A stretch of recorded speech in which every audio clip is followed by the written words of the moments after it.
Tomorrow, a preview of the future as it begins to take shape in the laboratories of the world. Produced by the CBS Television Network. In cooperation with the Massachusetts Institute of Technology. This program is brought to you by AMF, American Machine and Foundry Company.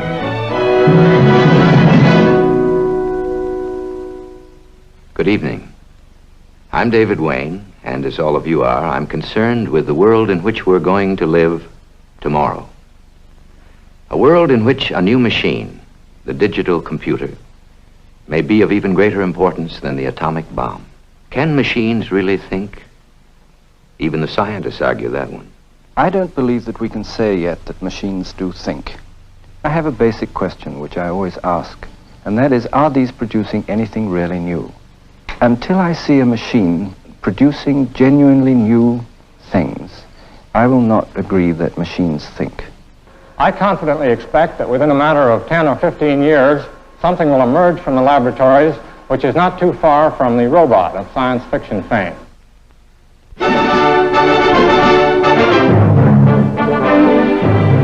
The Thinking Machine, starring David Wayne. In a moment, that story.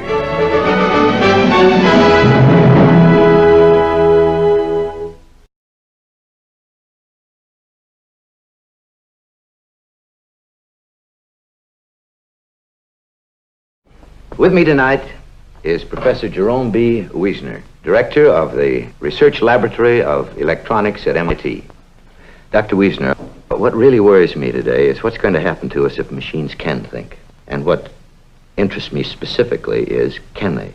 Well, that's a very hard question to answer. If you'd asked me that question just a few years ago, I'd have said it was very far-fetched. And today I just have to admit I don't really know. I suspect if you come back in 4 or 5 years, I'll say, sure, they really do think. Well, if you're confused, Doctor, how do you think I feel? Professor Wiesner, I don't think I have to tell you that the conception of the robot, a thinking machine, has been man's dream for centuries, also his nightmare. Of course, up until recently, the exploitation of that dream has been largely in the hands of science fiction writers and my colleagues in the motion picture industry. Do you remember a great robot in the silent film Metropolis? No, I don't think I ever saw that one. Well, I'd like you to see that. It'd be very nice. Okay, Charlie, roll them.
That movie professor is still way ahead of us, you know. Is he? He is, and you know, if I'd seen that movie as a youngster, I'd probably been afraid of science.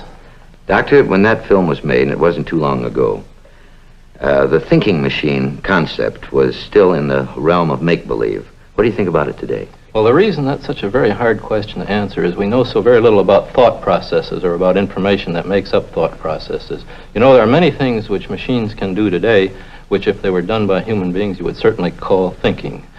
Have you ever watched a child try to learn the alphabet? I've got a piece of film here that I'd like to have you see. Down, up, down, up. Do you know that letter? Oh, M? No, it looks like an M, but it isn't. It's a W. An M upside down, isn't it? I'm going to make an X there, and you see if you can draw over the same lines that I make. Down, up, down, and up. Can you do that?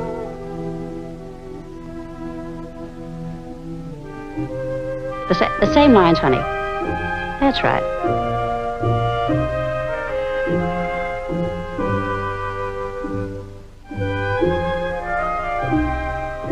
That's fine. What letter is it?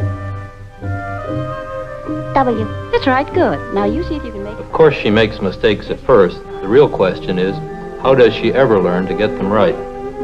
I can copy yours. That's right, you copy mine. Well, do you mean to tell me that you don't even know yet how a child learns the letters of the alphabet? Psychologists who study the problem have a lot of ideas about what goes on, but no real explanation. A letter is simply a pattern, and we don't yet know how the brain recognizes patterns. Do you know what letter that is? L. No, it's a P. Well, do you think you'll ever understand these problems? I think so. That's one reason we're so interested in the computer and what it can be made to do. Are you suggesting that the computer can do what this child is doing? Yes, I am. The computer is a remarkable machine, and later on in the program we're going to see it write an original TV Western. But first, let's see how the youngster is doing here. What letter is it? L. P. Now, can you tell me what this letter is? Do you remember this one?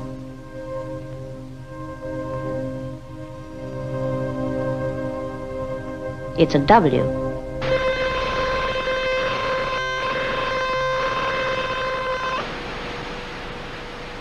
Now let's see if the computer has as much trouble with the alphabet. You mean we're going to see the computer do what the child did? I hope so.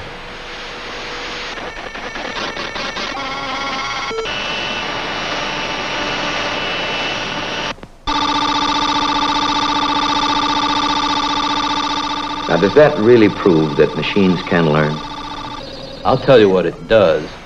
It compares the letter you write with the letter you first showed it.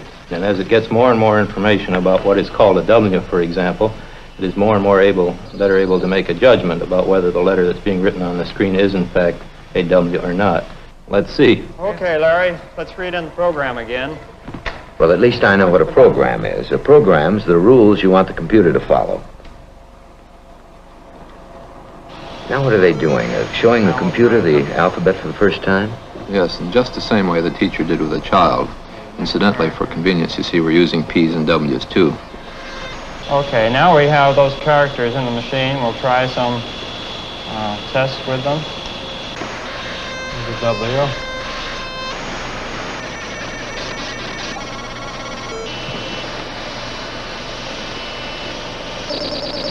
Call it a D. It's pretty poor, but on the other hand, it doesn't have much knowledge. Well, here's a P for it.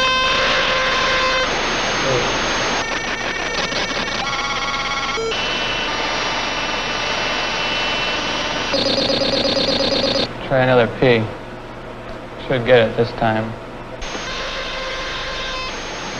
Okay.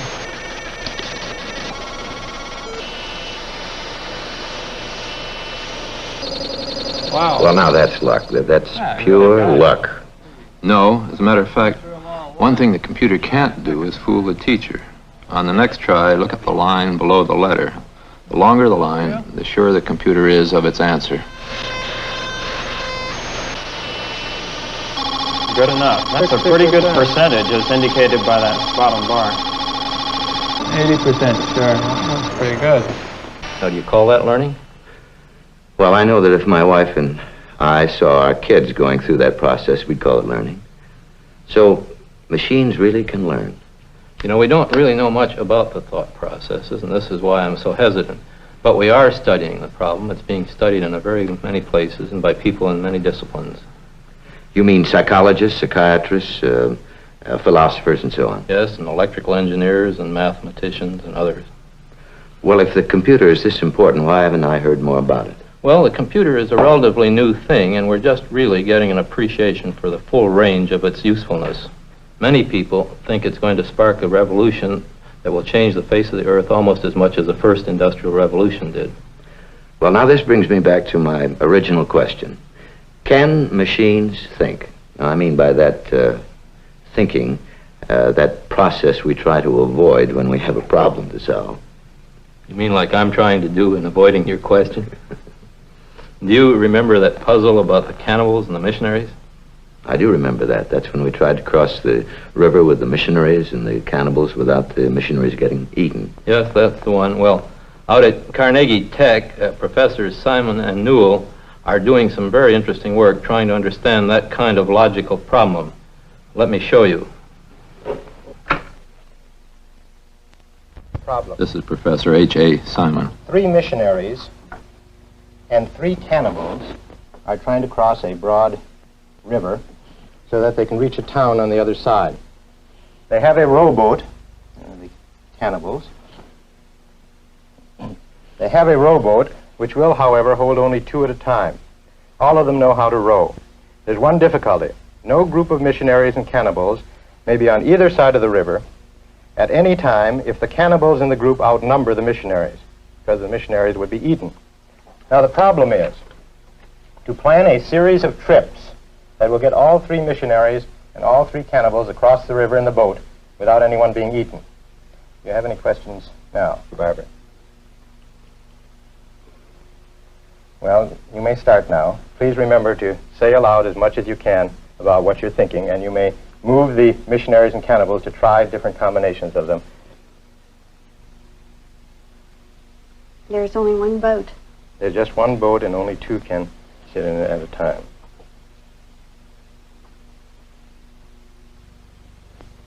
Why don't you take them across and see how it would work, remembering that the boat always has to come back with someone to get the next load. Then I have the missionary bring the boat back and take one of the missionaries. Careful, that man is going to get eaten.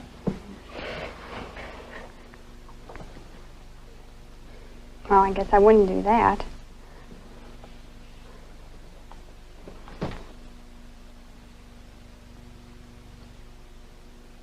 Is it possible for any of them to swim? No, I'm afraid they are non-swimmers. Well, I'll bring one of the missionaries over by himself. Poor Barbara. You know, I sympathize with her. I remember how baffled I was the first time I tried that problem. Well, Barbara's bright, and she'll get it after a bit.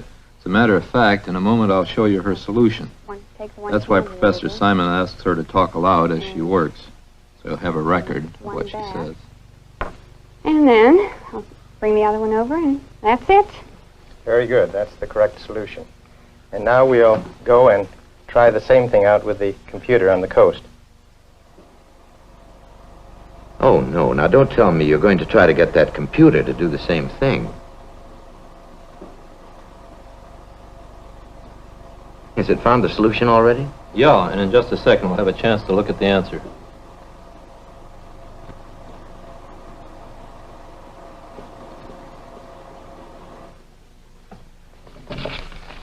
Is that the answer you have there? Yes, as a matter of fact, it's both answers. We've typed out Barbara's solution on computer paper, too. Can you tell which is which? Do I have to answer that? How does the machine do it, Doctor? Well, Professor Simon thinks that logical processes are really quite simple and only appear complex because there are so many of them in cascade. Well, does that mean that the machine tries every possible answer? No, it does just what a person does. It tries those things which seem most likely. Well, how does the machine know what's likely? Well, a person knows what's likely on a basis of experience. The machine knows what's most likely on a basis of probabilities or reasonableness that has been programmed into it, that is told to it in advance. Well, what else can computers do? Well, many things, though, as I've already said, we're just really beginning to understand the capabilities of the computers. I've got some film to illustrate this point, which I think will amaze you.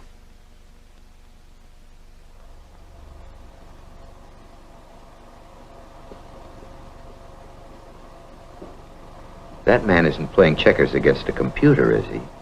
Sure, and it plays pretty well. Now, which color is the machine playing? Black. The player pushes those switches to tell the machine his moves. Incidentally, he has to make the machine's moves on the checkerboard as well. Well, then how does he determine the machine's moves? By watching those lights on the console. The machine also prints out its moves. Who's that watching? He's Dr. A.L. Samuel, an MIT graduate now with IBM. Dr. Samuel programmed the computer to play checkers so he could study machine learning.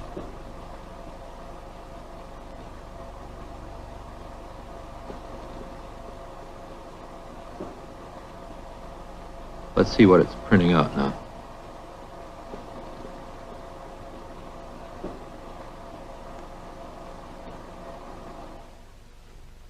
How in the world did it do that?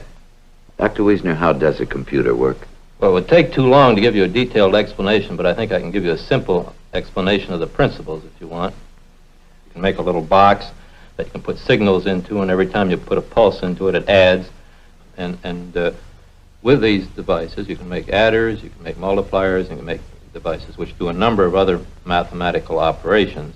Now, with these various building blocks, and it takes just a very few of them, you can organize much more complicated mathematical problems. And what you do is what we call programming. You lay out a series of steps, and you have to tell the machine every blessed single step you want it to do, because it can't do anything unless you do this. And this we call a program. We feed it into the machine, and it carries out the operations we've told it to do one at a time. Of course, there is a saving grace here, which is very important. And once the machine has learned how to do something, it can print out into its permanent memory the tape or on a piece of paper of the kind we've seen, the instructions for doing this, and you never have to think about that particular thing again.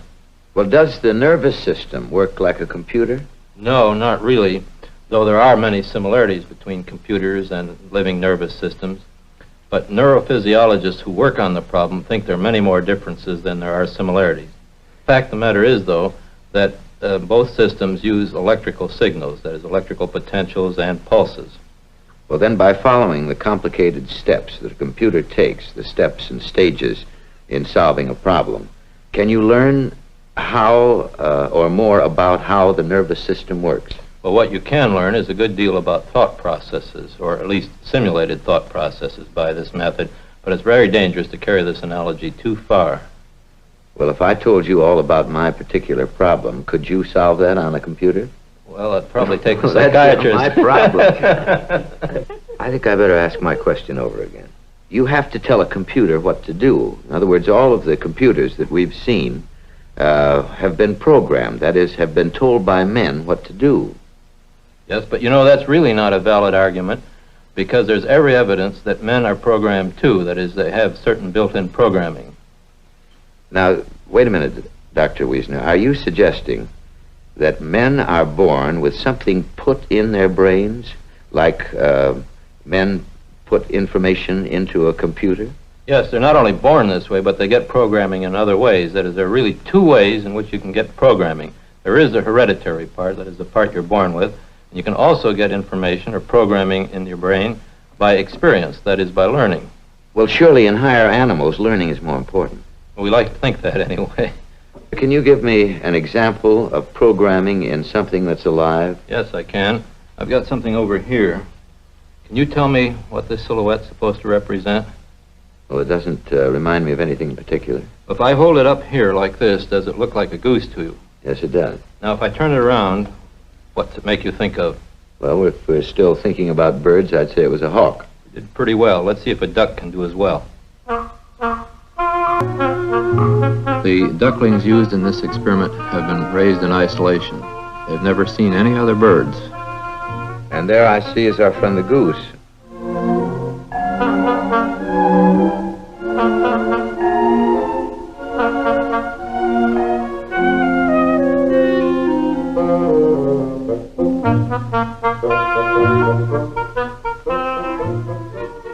Well, there wasn't any reaction at all, was there? No, there wasn't. That's what interested Professor Melzack. You're seeing what happened when he first did this experiment in the London Zoo.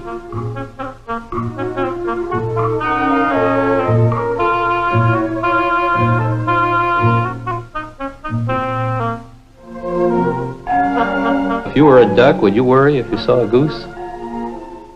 You mean he will worry when Professor Melzack changes that goose into a hawk? Well, let's watch.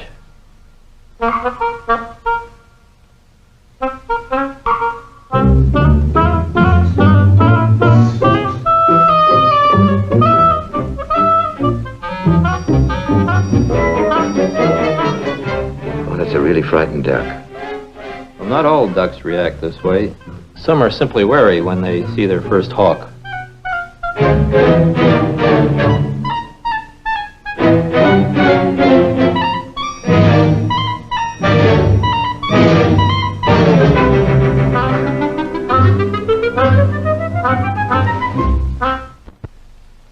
Mr. Wayne? Well, what I gather from this is that this duck that never had been exposed in its life to any other kind of a bird can now suddenly differentiate between a goose and a hawk. Now, you call that some kind of programming. To me, that's what I would call instinct. Well, I'd agree with you. Instinct is the word you use. I'm using programming, or at least that part of programming which is determined by heredity.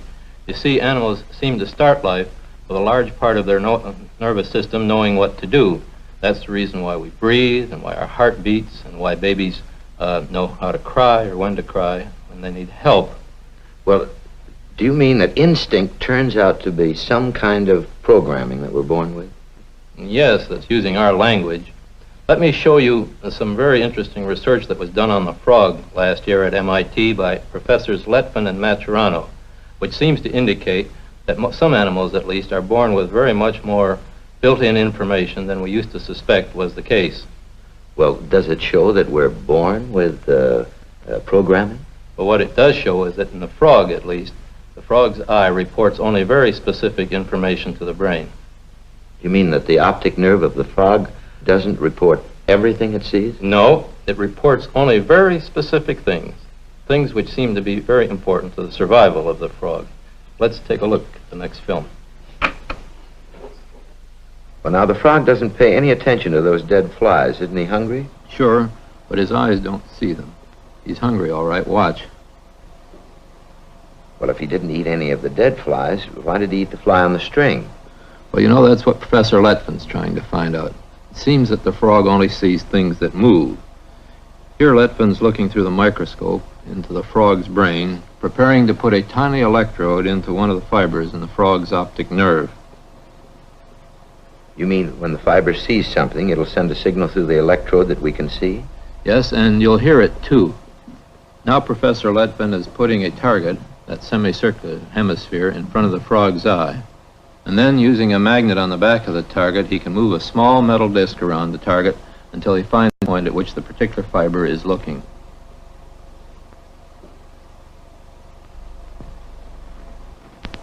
There, he's found it.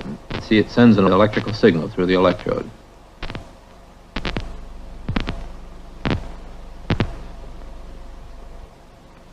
Well, what's the professor doing now?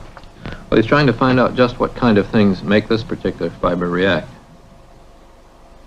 It looks to me as though this fiber reacts every time something moves. It does. Well, that could explain why the frog didn't eat the dead flies. They didn't move, so he couldn't see them. Well, that's Professor Letvin's suggestion, anyway. He said to himself, suppose the fibers in a frog's eye look only for specific kinds of things in the world around them. Now, as we've seen, one kind of fiber apparently only reports movement. And here, Professor Letvin is looking for a different kind. You see, this fiber reports to the brain when anything small enough to eat moves into view, and it keeps reporting as long as the object remains there.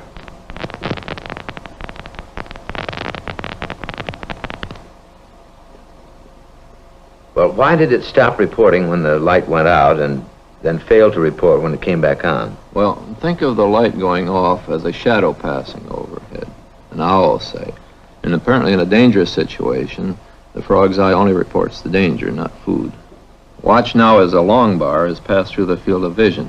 The bar is too straight and too big to be a bug, so you see there is no reaction. Professor Letvin's work suggests that the fibers from the frog's eye only report specific things to the brain, things related to the frog's survival. One group of fibers looks only for sharp edges. Another group, this one, seems to be a bug detector. Well, now, I was always under the impression that the eye reported all light patterns. Well, so were we all. I ought to add, though, that Professor Letvin's theories are not yet accepted by all people in the scientific community, or at least insofar as the implications about human vision are concerned. Well, if Professor Letvin's theories are correct, we would have some explanation for instinct, wouldn't we? Well, the existence of built-in coding or instinct was never really in doubt, although this is a very interesting demonstration of it. It's a demonstration, at least, of one kind of instinct, because it's obvious that the frog didn't learn to recognize flies, but was born with this ability already in its brain.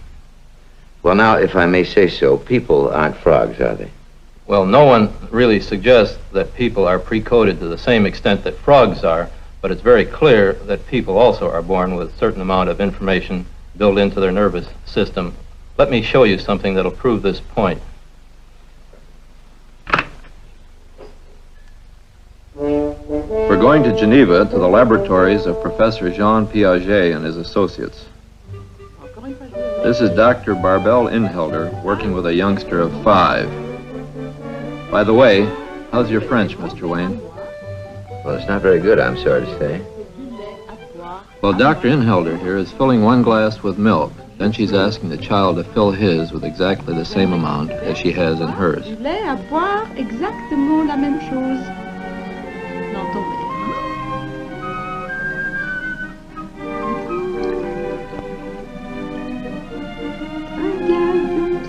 Oh, trop, c'est un peu trop. Je The crois boy que c'est says un peu trop. you've a little too much. On va enlever un peu.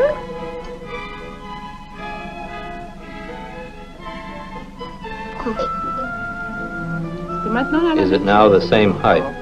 Oui. Oh non. Non, pas encore.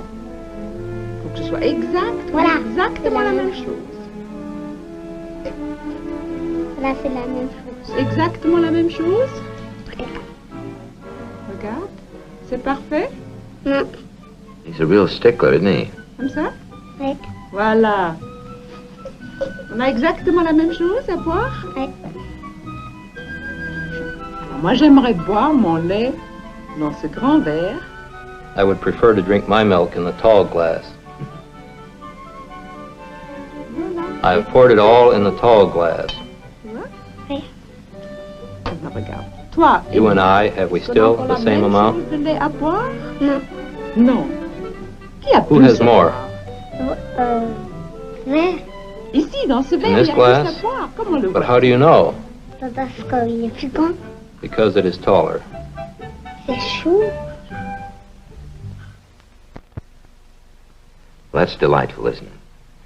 Now, how could that child make that mistake? Well, apparently, when we're born, we rely exclusively on our eyes to form our concepts of the world around us. He apparently had certain preconceived notions of the world around him, and some of these are wrong, and as he grows up, he's going to have to learn to correct them. Well, then our eye apparently is programmed to tell us that that which is taller holds more. Yes, and in nature, isn't that generally the case? Well, I've always been under the impression that seeing is believing. Well, actually, it's just the opposite. These experiments indicate that we tend to see only those attributes of objects which our nervous system is designed and programmed to see. Then seeing isn't believing, but believing is seeing? Well, it works both ways, but certainly believing is seeing. Watch this next piece of film. Okay.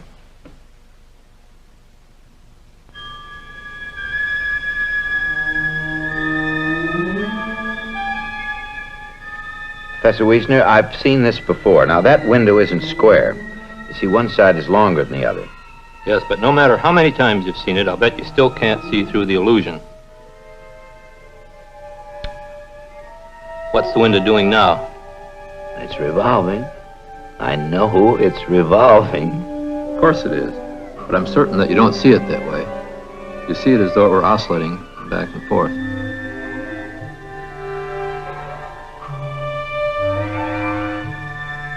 Well, as a matter of fact, you're right. You see, your eyes tell you that anything that is longer is closer to you, and your experience tends to confirm this. So you have to see the long side of the window as though it were in front, even when it's in back. You just can't see it revolve. Now let's cover the window with a cloth. The cloth sides are equal in length. Now maybe your brain will let you see the window rotate. Look at the bottom corner of the cloth. Now do you see it revolve? Yes, I do.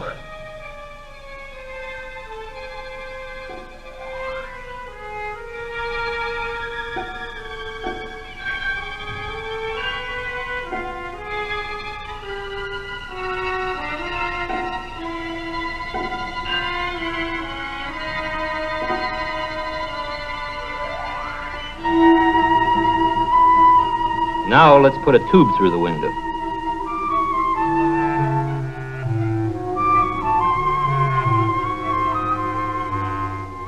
What do you see this time?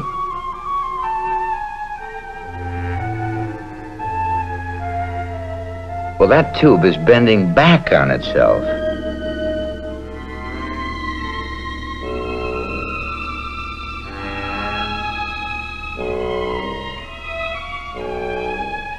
You know why? That's because you've assumed the tube is made of rubber.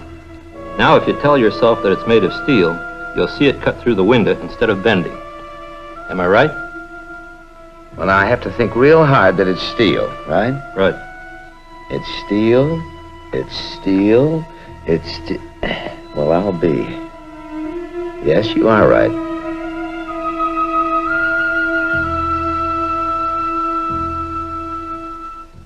Now then, doesn't that prove that you tend to see what you believe? You mean, Professor, that I am somewhat programmed? In other words, that there are rules built into me that make me react sometimes similarly to a machine? Yes, and you and everyone else. Well, I think I'm beginning to get your point. I am born with certain rules built into me. But I think I can think. That is, I say I can think. Therefore, I shouldn't be too upset when a machine thinks just because it has rules built into it by man. Well, that's logical, isn't it? Well, can you show me where a computer can do anything original? I think that might help to convince me. Well, it depends an awful lot on what you mean by original. Would you regard writing a television western as being original? Now, do I have to answer that? Well, do you mean to tell me that a computer can really write a play? Well, we can write pretty good plays. As a matter of fact, after We will see the playlet written by the computer in just a moment. But first, from AMF, an expression of one company's aims in your interest. You were saying that a computer can write a play? Sure, and I'll show you. It won't be as good as Shakespeare, but it'll be better than a lot of the westerns you look at.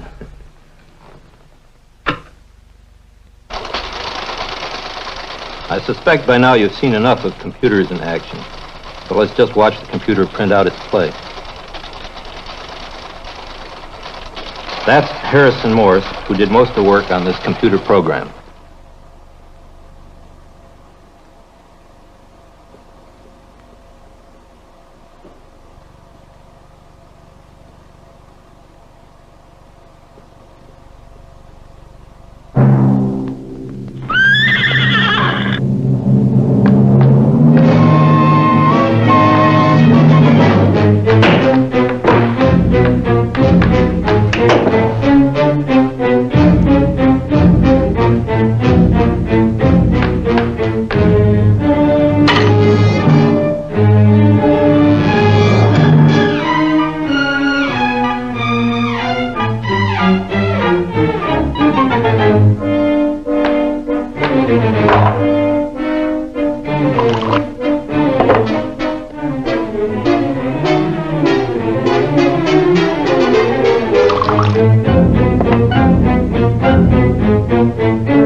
Well, I'll tell you one thing. If that computer ever learns to act, I'll tear its transistors out by the roots. You know, that's as close to magic as anything I've ever seen, Doctor. Well, you know, it isn't really magic. Let's have Doug Ross, who's on the staff at MIT and who supervised the writing of the program for this playlet, explain it to us. Well, we had a lot of fun working on this program, but we're not just playing games. We're trying to illustrate some important things about artificial intelligence. Just as a human playwright must obey certain rules in order to have a meaningful and understandable play, one that seems natural for people to actually act out, we must make the computer aware of the same kinds of rules. So what we're trying to show are that intelligent behavior is rule-obeying behavior. We're trying to show what these rules look like, and we're trying to show how a computer can be made to do creative work. In the type of play that our program is designed to write, we have a robber enter, wait for the sheriff, and when he enters, they have a shoot it out, and one or the other will die, and the winner, if any, will pick up the money and walk out the door. The human playwright would know already things that we have to teach the computer by programming.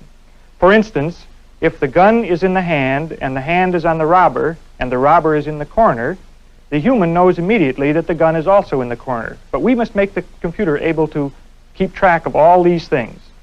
This switch shows how the computer will choose reasonable alternatives for the sheriff. Depending upon whether or not the sheriff can see the robber and the robber sees the sheriff may wait, advance on the robber to get a better shot, or try immediately to shoot the robber. We have given the computer rules for determining reasonable behavior, and we have also given the computer rules for modifying those rules. For example, we have an inebriation factor, which controls the actions of the robber depending upon how much he has had to drink. The more the robber has to drink, the more inebriated he will become, so that he becomes less and less intelligent in his behavior. Notice that the computer is still being intelligent and not violating physical rules, but the character of the actor is changing as he becomes more and more inebriated. And that is one of the main points that we're trying to show here, is that intelligent behavior is rule-obeying behavior, and there is no black magic about doing these things on machines. It's marvelous to do them on machines, but far from miraculous. Well, now, that makes it seem almost reasonable.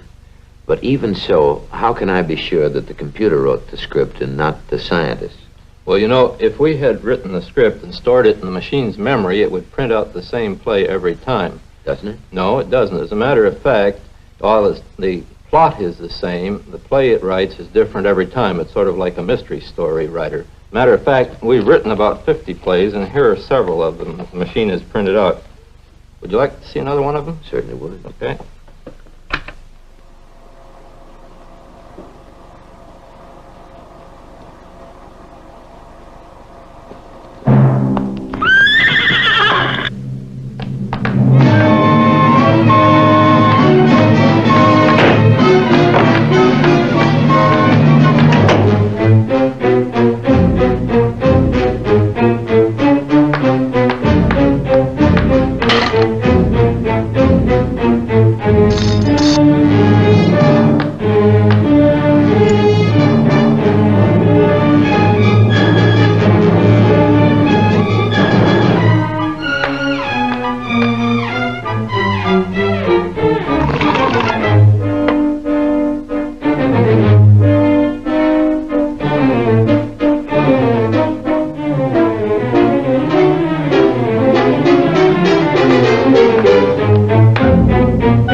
Well, I can see there's one thing that the computer doesn't know. In television, the bad guy's supposed to lose.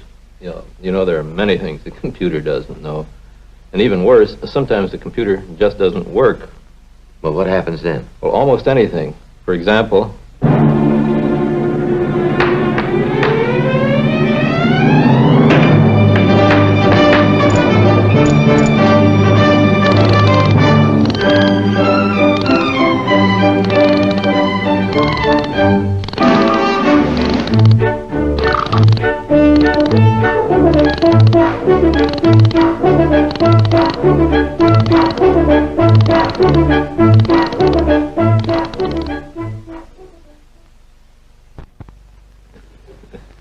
Well, what happened there? Well, you know, making a program for a computer involves a fair amount of trial and error, and what you've just seen was one of the errors. Well, that's wonderful. Well, now look, if a machine can do all these things today, what's going to happen tomorrow? Well, it depends on many things. It depends on how much we are able to find out about learning processes. As I told you before, there are several ways we're going about trying to understand information processing systems, including the nervous system. And one very important one is working with humans. This experiment is taking place in Professor Walter Rosenblatt's laboratory at MIT. Through these earphones, Dr. Geiser will put a series of rapid clicks into the subject's ears. I'm going to turn the clicks on. Now he's going to record the signal coming from the electrodes in the headset. The response to that signal as it appears on the outside of man's skull.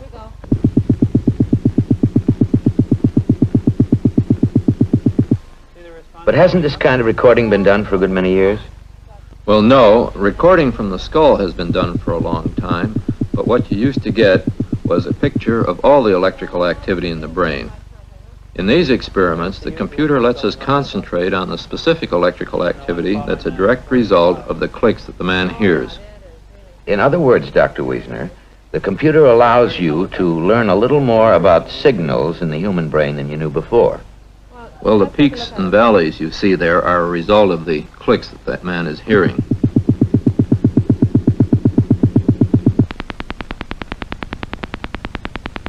Incidentally, as it almost always does, pure research has a number of applied, usually unpredictable values as well. In this case, here we're seeing the John Tracy Clinic in Hollywood. These techniques are being used to determine deafness in children. Another way of studying these logical processes we've been talking about that take place in the brain and in giant computers is going on at the Lincoln Laboratory. This is a laboratory which we operate for the Department of Defense. Here is housed one of the world's largest and most versatile computers. We call it the TX2. It took a great many men several years to build, and we're still working on it, improving it all the time. This enormous collection of wires, tubes, transistors, and circuits connects the largest computer memory now operating. That's the memory over there. All that's a memory? Yes, it is. You know, it contains about 2.5 million memory units, primarily ceramic cores in this case. Huge as it is, it holds only a tiny fraction of the elements that are housed in the human brain. People estimate that our brain holds about 10 billion neurons. 10 billion? Yes, and unbelievable as that is, this comparison is probably very misleading because neurophysiologists believe that each neuron fulfills many more functions than a single vacuum tube or transistor. So you have to use huge installations like this to find out how signals move between the brain's neurons? Well, you know, this is really pretty small to simulate anything as complicated as the brain. This gadget only has about 1,300 neuron-like elements. If you put signals into the two edges, you can make a wave travel through the device and study the behavior of signals in such networks. That's what Belmont Farley is going to do here.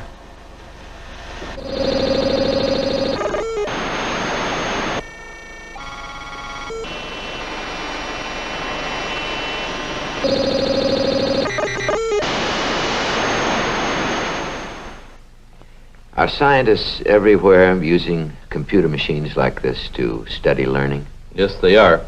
You know, once an idea like the computer exists, people everywhere begin using it.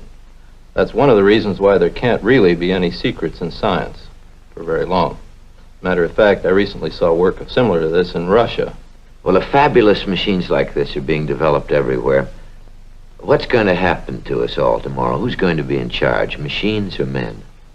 Men, I hope. You know, you can always pull the plug. A French artist named Jean Tinguely tries to prove this point, as a matter of fact, by building machines that do absolutely nothing.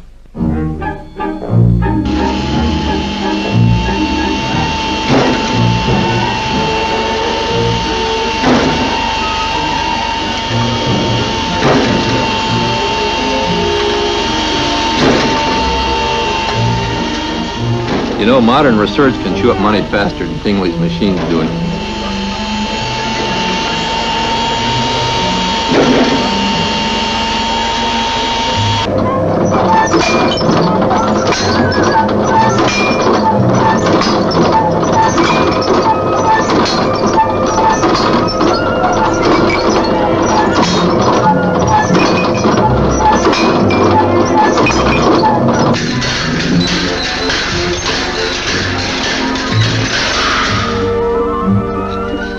You know what he's doing here?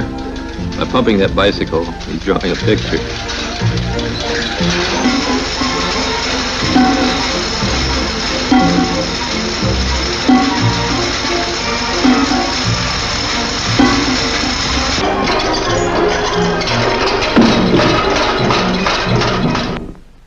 Oh, that really is wild. Well, now, seriously, Professor, do you think that one day machines will really be able to think? Well, I think so, but people still disagree about it. Let's hear what a few scientists have to say about it. I don't believe that any of the machines that we know today can think. I have a basic question, which is, do these machines produce anything really new? When you consider the great new ideas produced by men like Newton and Darwin and Galileo, you'll find that initially they had to throw away the old rules that they'd been brought up with. Now, machines do what they've been told to do. They obey the rules that have been fed into them by man. And we know of no machines at present which have means of overcoming this limitation. I have little doubt that we'll be able to produce machines and computer programs that will behave in a fashion that we speak of as intelligent, that these will be of great aid to man in terms of relieving him of intellectual work that is not fit for human production. Where my doubt comes in is whether we shall be able to produce machines and machine programs that are capable of creative thinking. I doubt very much, with the usual type of human vanity, that any artificial information processing system will ever be able to do this kind of inventive things. I rather doubt whether it's going to be possible to do this in our lifetime. I'm convinced that machines can and will think. I don't mean that machines will behave like men. I don't think for a very long time we're going to have a difficult problem distinguishing a man from a robot. And I don't think my daughter will ever marry a computer. But I think that computers will be doing the things that men do when we say they're thinking. Now, machines can't write good poetry or produce deathless music yet, but I don't see any stumbling block in a line of progress which will enable them to in the long run. I'm convinced that machines can and will think in our lifetime. Well, now that's pretty unnerving stuff. Don't you think it's going to have tremendous repercussions in the days to come? I'm sure that it will. It's going to have many effects, direct and indirect. What would you say those effects would be? Well, in the direct effects, we're going to put machines to work for us in many ways. By indirect, I mean that we're going to learn many things while we work with the computers that will help us in other fields that we're interested in. For example, in the field of mental health, social problems, and economic problems, just to mention a few. Well, how do we put the computer specifically to work? Well, you know, my colleague at MIT, Professor Norbert Wiener, says we're living through the second industrial revolution today. The first industrial revolution being the replacement of manual labor by machinery. That's right. Mm-hmm. And the second, then, you say, will be the assistance of the human mind by the computer. And I'm certain that as time goes on, we're going to find ways to do many things using the computer which the unaided mind just could not do by itself. The future of the computer is just hard to imagine. Let's listen now to Professor Shannon, who we heard briefly at the beginning of the program. And also, I would like you to remember that when he talks about robots, he doesn't mean, well, a pretty girl like our good friend Dr. Rothwang? Yes, Rothwang, created at the beginning of the program. But what he really means is machines that can do things that man wants them to do.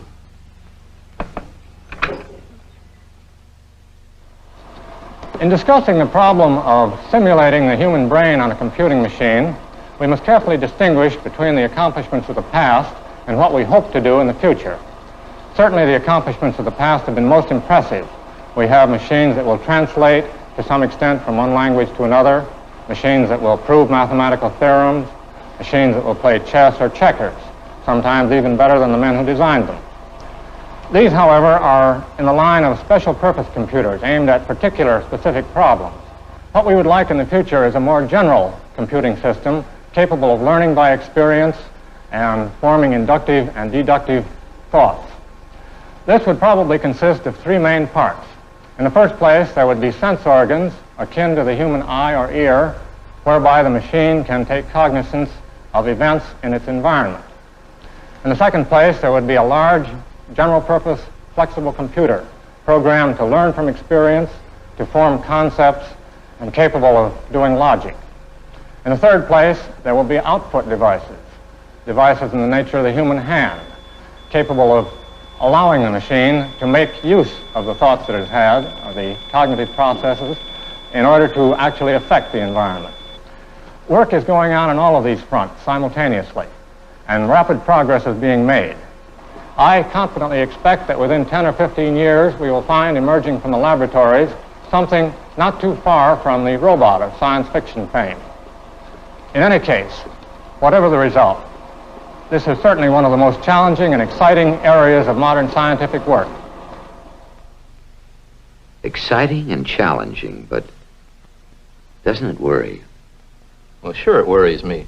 But you know, the problems posed by the computer are really no different than the problems we have with other products of technology.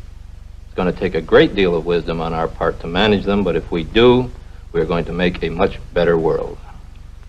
Thank you, Dr. Wiesner. The story of the next Tomorrow program in a moment. But first, a word from AMF, American Machine and Foundry Company.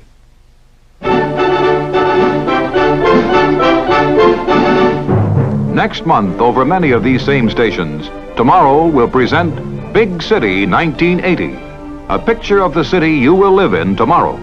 Check your local listings for the time.